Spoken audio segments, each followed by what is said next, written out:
Muntok di Pulau Bangka, Kabupaten Bangka Barat, Provinsi Bangka Belitung, pernah menjadi salah satu bagian perjalanan penting dalam kemerdekaan bangsa Indonesia. Adalah Pesanggerahan Menumbing yang terletak di puncak Bukit Menumbing, Kota Muntok, tempat beberapa tokoh bangsa di awal kemerdekaan diasingkan oleh pemerintah Belanda.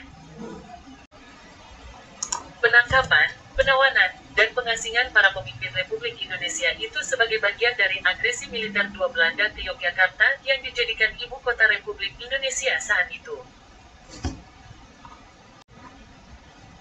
Di Pesanggerahan Menumbing inilah proklamator Soekarno-Hatta bersama tokoh bangsa lainnya diasingkan pada kurun waktu tahun 1948 sampai tahun 1949. Masa pengasingan ini pada akhirnya turut menentukan arah perjalanan bangsa saat ini. Sebenarnya, pada mulanya penempatan semua pemimpin itu di Pesanggerahan Menumbing. Namun, Soekarno tidak tahan dengan udara dingin. Maka ditempatkanlah Soekarno di Pesanggerahan Muntok, Wisma Ragam, yang terletak lebih dekat ke pantai dan suhu udaranya lebih hangat, ditemani Agus Salim. Jarak antara Pesanggerahan Menumbing dan Pesanggerahan Muntok, Wisma Ragam, terpaut sekitar 6 km.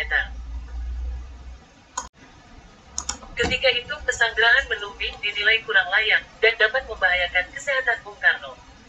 Belanda juga sangat berhati-hati dalam menjaga pertahanan politik mereka karena tidak adanya pengawasan Lembaga Perserikatan Bangsa-Bangsa, PBB. Kemudian Muhammad Rum dan Ali Sastroamidjojo juga ikut menyertai, yang sebelumnya mereka ditempatkan di Pesanggerahan Menumbing bersama Muhammad Hatta. Pesanggerahan Menumbing merupakan rumah peristirahatan atau penginapan yang awalnya dimiliki oleh perusahaan timah Belanda Bankan Timbini, dibangun sekitar tahun-tahun 1927 sampai tahun 1930. Secara umum Pesanggerahan Menumbing terdiri dari 3 buah bangunan bergaya arsitektur Destigel yang memiliki denah persegi panjang dengan 2 lantai. Bagian atapnya dibuat data berfungsi sebagai menara pandang.